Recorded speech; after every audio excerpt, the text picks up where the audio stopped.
your dryer sounds like this, I'll show you how to fix it. Okay, if you've got a squeaky Samsung dryer, I'm going to show you real quick how to take this apart and diagnose what the actual squeak is from. So we'll just get started. There's 2 screws on the back. We'll take those off. They just hold the front or the top panel on. Once we get those off, make sure you put your screws somewhere where they're not going to fall on the floor. Slide that back panel back and then just lift up. Very easy. So then, and I guess before we do all this, make sure you've unplugged it already, because now we're going to be getting into the electrical components in here, and we don't want electrical to be live. So on this machine, there's a bunch of screws across the top holding the console on. So I'll undo those. Some machines don't have these screws on top, and you just pull the top back, but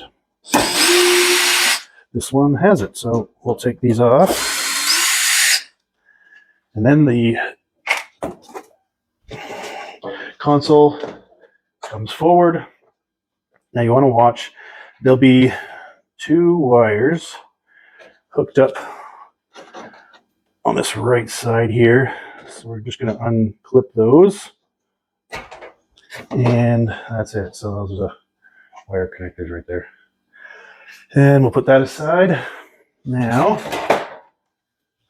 we're going to deal with taking this piece off, and then this piece, and then we'll be able to, there's another piece behind there, but then we'll be able to get that drum out of the way and see what's making the sound. So we'll start by taking off this front panel. 4 screws up here, and then there's going to be 2 screws right there that we're going to have to undo. So we'll start with those, because this panel has little clips up top that hold the panel on. Sometimes they're pushed down though, and the panel wants to fall forward when you've undone everything. So I usually do these ones last. And I just kind of put my knee against that front part of it so it can't fall. Like I said, it doesn't usually, but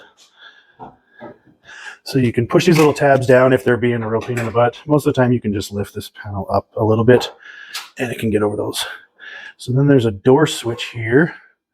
Sometimes this can be a tough one. Just watch your hands on the panels. These panels are sharp and you don't want to cut yourself on these. So just unhook that wiring connection. So now we have to take this guy off. There's 4 screws around the 4 outer corners. And then there's 1 screw that connects this board box to this console piece. I don't know why they do that. I guess to keep it from hitting the drum, but yeah. So undo these 4.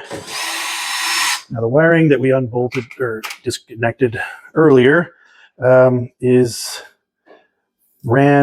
through little clips on the back of this piece.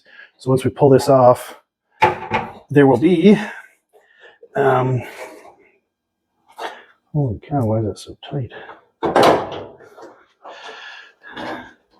There will be these little white clips that the wiring sits in. Usually they're locked. This one isn't. This has probably been apart before, and someone didn't really put it back together how they should have. But yeah, anyway, the clips are the same on this. So I'm going to undo those and get this wiring out from here. Some dryers have a light. So if yours does, disconnect that light and move the wiring out of the way. So then there's this front panel,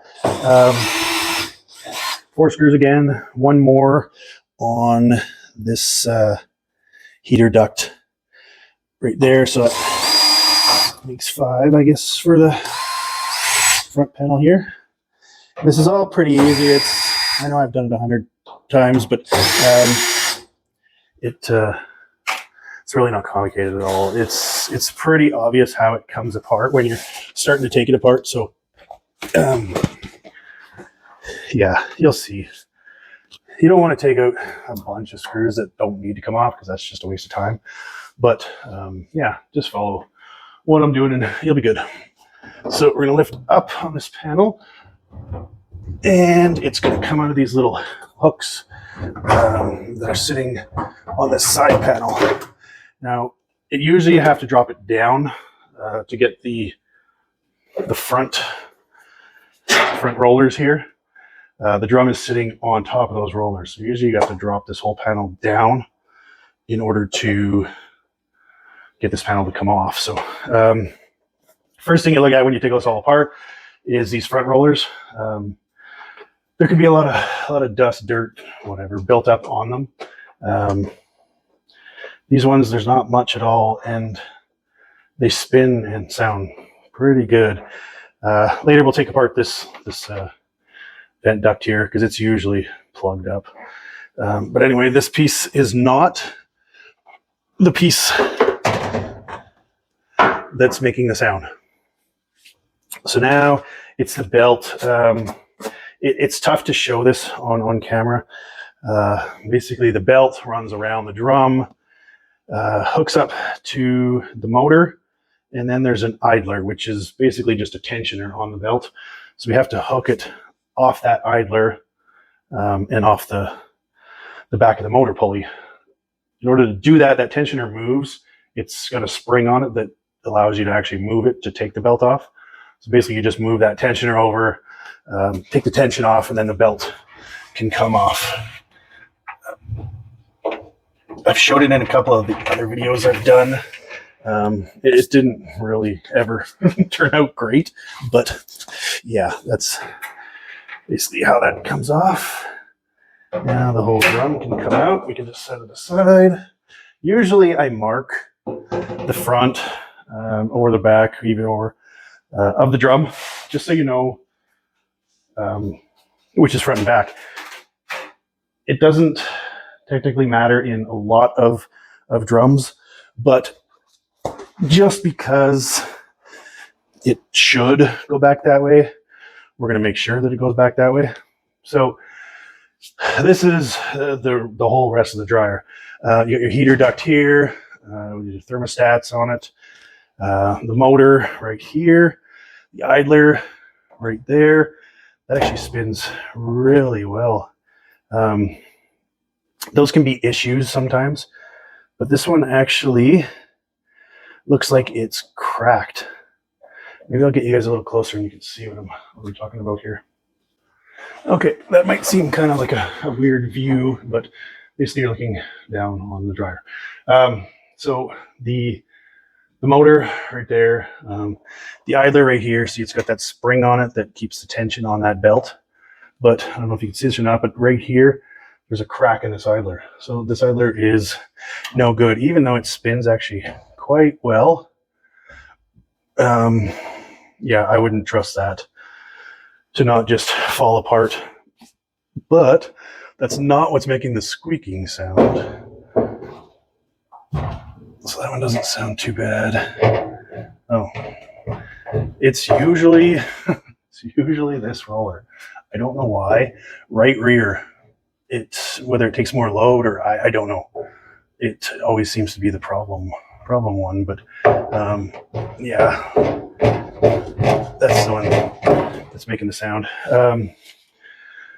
This other one seems really good, so I think I'm just going to leave that guy. Usually I change these in pairs, but a lot of the time when it comes to rollers, the roller has already dug its groove on the shaft, so it's nice to replace them because they're not that expensive and you're already in here, but you replace it with a new one that's got no groove. So what you can actually introduce to the machine is another squeak. Even though it's a new part, the shaft isn't new. Unless you replace the shaft and the roller, which you can buy it like that also.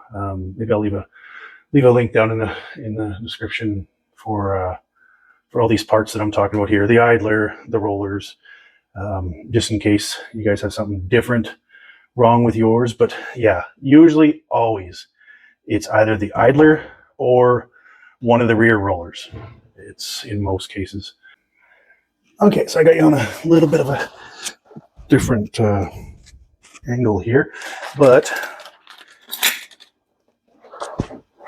we'll do this roller first.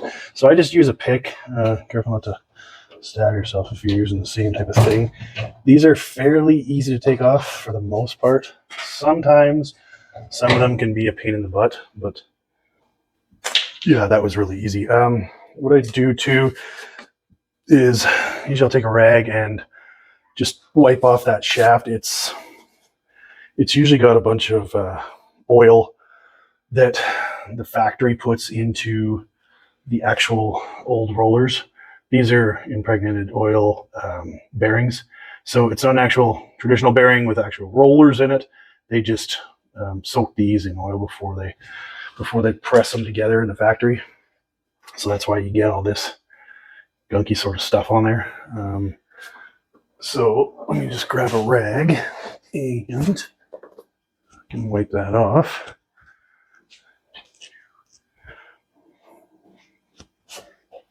Okay. Now, when you're looking at the shaft, if you notice that it's heavily worn on one side or something like that, this is all for, I guess, if you're just changing the roller, which you can buy these two different ways. You can buy it with the shaft on. I'll just open this. You can buy it with the shaft on, or you can buy just the roller, depending on how you want to do this. I usually try to replace it with the one that has the shaft on it. It's a bit more of a pain in the butt to actually change it, but like I was talking about before, if the old roller has made a groove on this shaft, you put a new one on there, it might sound exactly the same as the one you took off. So yeah, what I'll do is these have a nut on the back side in behind here. So I usually just take a pair of or crescent wrench or something and stick it behind here. I can't remember the exact size. I think it's 16 mil maybe. Grab on that back side. And then there's a little cutout on the end of this where you can stick another wrench and undo that. So I'm gonna go grab those and we'll get that off. Okay, so I got my wrench in there. You can't seem to use the box end of the wrench because of the way that they designed the back of this panel. There's two little plates that run beside that nut that are directly in the way. So I use the open end of a 17 mil wrench. And then, like I said, I'll just use a crescent on the front and bust that loose. I've already busted this guy loose, but sometimes it can still be a little sticky. So what I do now is, because it's kind of a pain in the butt to get that nut on back there, I just get the new roller out of the box and get it ready to actually screw into that nut, because the nut will be the exact same size of the threads on this guy here. So I'll spin that guy out, have this sitting right beside it. When I take that off, I'll just put that back on while holding that nut and washer that's back there in place. There'll be a washer that comes off in the front. I'll put that on, and then we can screw this in. It's so much easier doing it this way. I've done it the other way for a long time. Just let it fall, and then took a minute and got the nut back there looking through the little hole. So it's not a huge deal if it falls off. It's not the end of the world or anything. It's just you have to look through the little hole that you got between this plate, and you can line it up. Okay, so that's nice and tight. All right, so I don't know if you noticed or not, but I moved the heater out of the way. There's just one screw holding it on right in front here. It's just so much easier to get in there if that's out of the way. So I'm going to clean up a little bit underneath this heater because it's in the way of getting all this lint and stuff out of there.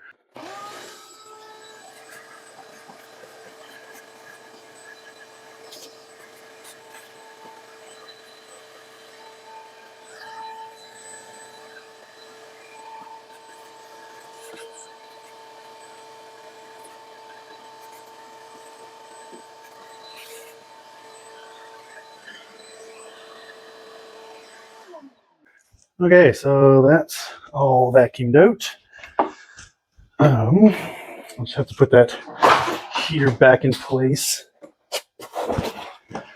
So in the back here, it's got those little slits that correspond to the grooves on the heater. And then just a little screw up front here. Some of them have 2 screws. Some of them have a screw coming from down under here, coming up. Some have another one going down through here and one here. It all depends on the year of your Samsung. There's still some fuzz in there. So what we can do is change this idler now. So that's just going to be, sometimes it's a 5/16 bolt in here. This one is just a Phillips screw. So I will run that out with my drill,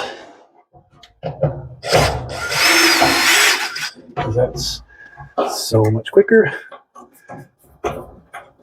Usually I don't use a drill for a lot of this, but just for speed for filming, I'll use a drill because I know this isn't the most exciting thing. I'm just trying to help you guys fix your dryer. You don't want to know about all the extra farting around that somebody's got to do to just make sure everything's all good. So I put a little bit of this grease that they supply in this pack right on the back where the this piece right here is sitting right against the back of this plate back here. I know it's tough to see and everything, but yeah, they give you that just so you can put that on there, because as the dryer is running, this will be moving constantly, and just the rubbing of those 2 metal parts together can cause a lot of sound. So they give you that to kind of prevent that from happening. A lot of these packs have a different screw in it than the one you took out. If there is another screw provided, use it, because it's going to be different from what the old one was. This one looks like somebody's changed the idler previously, but see how little that shoulder is right there. The older style ones had a lot longer shoulder, and if you try to use it on this idler, it does not work. So you usually hook up the spring first, stick that round about the spot it's supposed to sit. Usually I'd stick my head right in there, but I don't want to get in your guys' way too much. I know about where it is, so that's it there. Now when you're running it in, make sure that shoulder gets inside the bracket. If it doesn't sit inside the bracket and it sits out, that idler will be even floppier than that. It'll be flopping all over the place. So you want this to be fairly tight. Get those out of the way. Now we'll bring the drum back. Now that I got a mess in here. Check out the belt too when you take the drum out, 9 times out of 10, the belt's going to be fine. But if the belt isn't fine, something else could be happening. Usually when the tensioner seizes, you'll see a belt getting kind of chewed up. So it'll give you a little bit of understanding as to what's going on.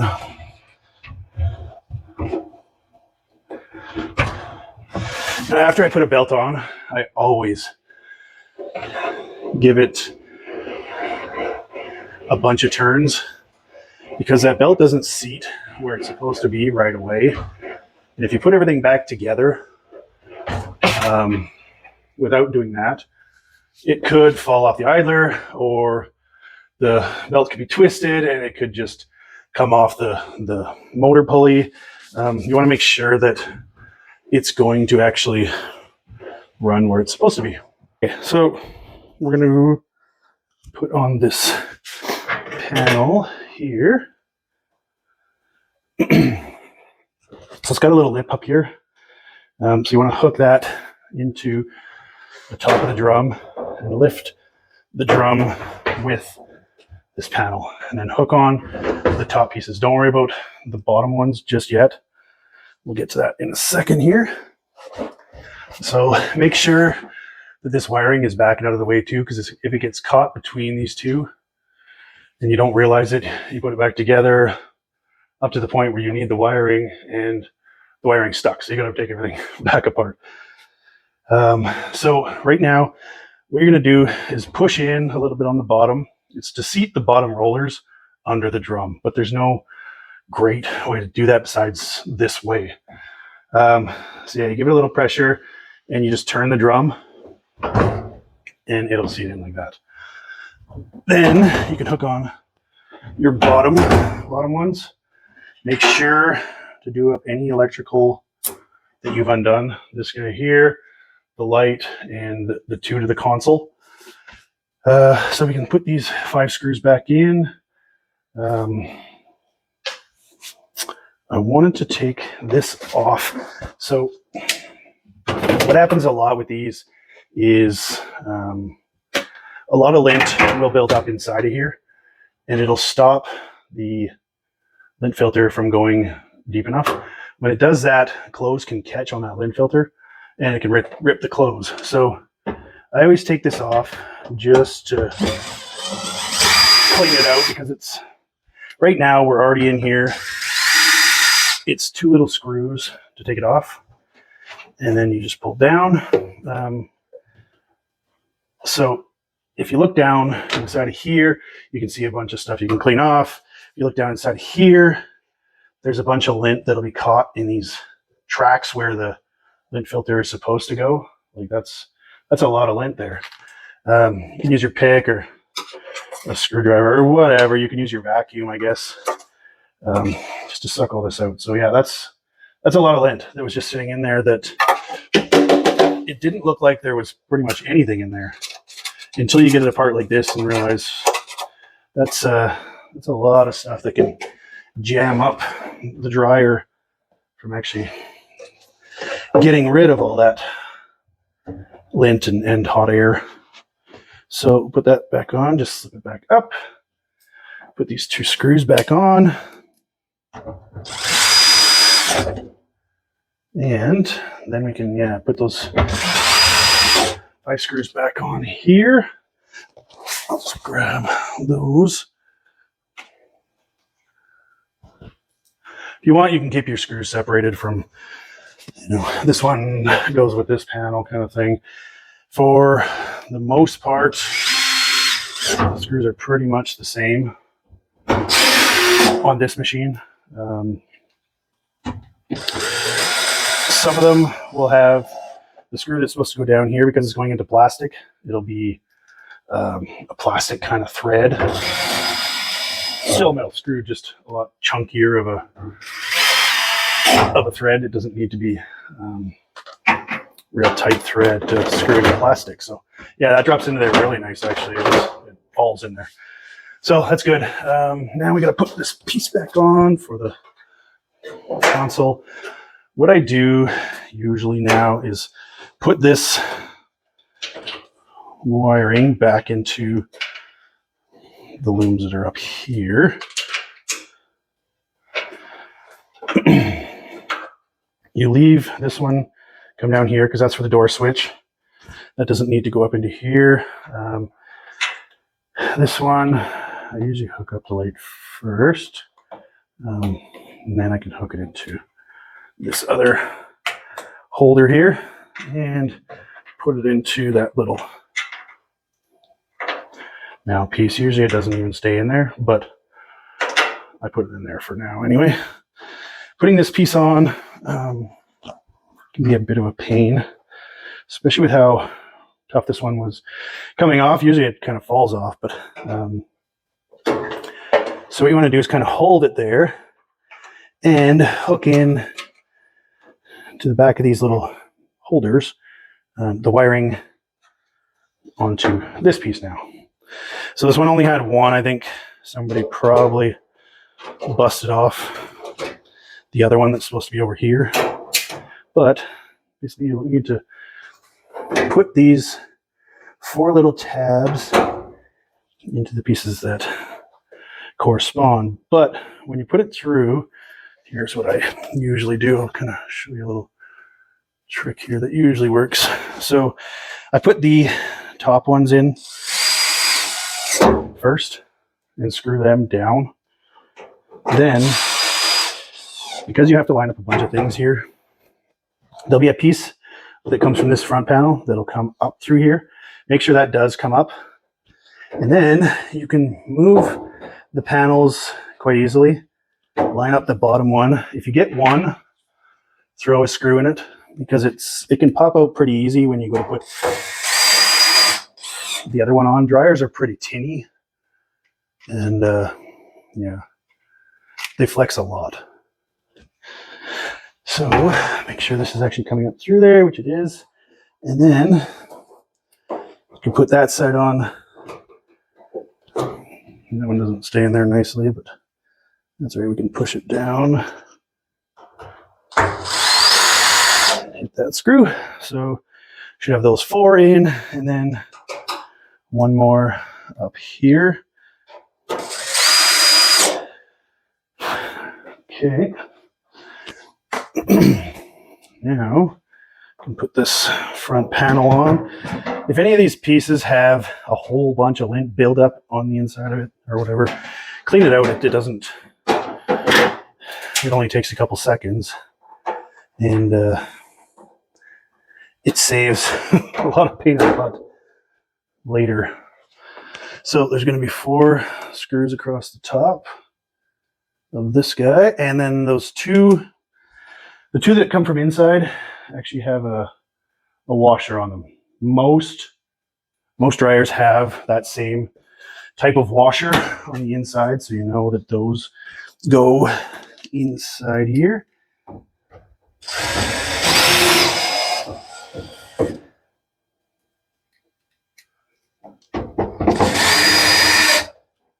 And it's kind of nice because these little tabs are holding the front of this for us. If it doesn't want to hold, you can push it back, take a little pick or screwdriver or whatever, and bend these tabs up a little bit, just so the panel can't fall forwards. So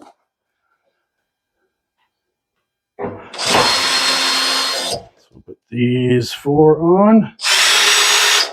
Then we need the console right there. And the console had a bunch of screws holding the top of it on. So there's these little tabs all along here. These have to go into this front panel. And they just sit in there. You'll see them. It's clear as day. Just gonna hook up this wiring. It just pushes together. It's just little plugs. Very easy. You can't screw it up. They're 2 different types of plugs. And then push this back. Sometimes it won't fall back kind of into place. You got to move it around a little bit and get it to seat properly. But yeah, you'll see when you're doing yours. So from the factory, these things actually usually came with 3 screws. So one on each end and one in the middle. Why they give these extra holes, I don't know, but you can use 5 screws if you got them. But yeah, you really just need those 3. So I'll put this top back on. Usually, if I'm in somebody's house, I will test it without the top on. It's an extra step in case I have to actually take it apart that I don't want to do. So, but when you put these tops on, sometimes because the machine is so bendy and tinny, it can flex. So putting the top on actually changes how the machine sits. For sounds and stuff, it can change the way a roller sits inside on its shaft just by putting the top on and it flexing a little bit. So when you get to this point, you always test it afterwards because you want to make sure the dryer is in its natural state, and we can make sure that that sound went away. So we'll turn it on. I put it on time dry because time dry will run for whatever it's set to, no matter what. It doesn't care whether there's something in there or there's something in there and it's not dry or it is dry or whatever. It'll just run as long as it wants, or as long as you've told it to run. So we'll start this guy. Okay, so this is what your dryer should sound like after replacing those parts. No more squeak, no more banging, no more any of that kind of stuff. I had to take this thing apart again. The belt that was on there, because of that notch that was on the idler, there was a little nick missing out of the belt. So that's actually what that sound was when the drum was rotating. That little nick, every time it would hit the new idler, it would make that sound, and that just drove me nuts. I can't have that, and I can't sell anything that sounds like that. So anyway, this is all done. It's been running for a while now. It's heating nice. When you do this job to yours, you're going to stir up a lot of dust, even though you get out most of it with the vacuum. Some of it's going to find its way into the heater, and it's going to burn off. It's going to stink for about 5 minutes. So run it before you throw a bunch of clothes in there, just on a high heat for, like I said, 5 minutes, 10 minutes if it's really bad. And that'll get rid of that smell. So yeah, we'll see you in the next one.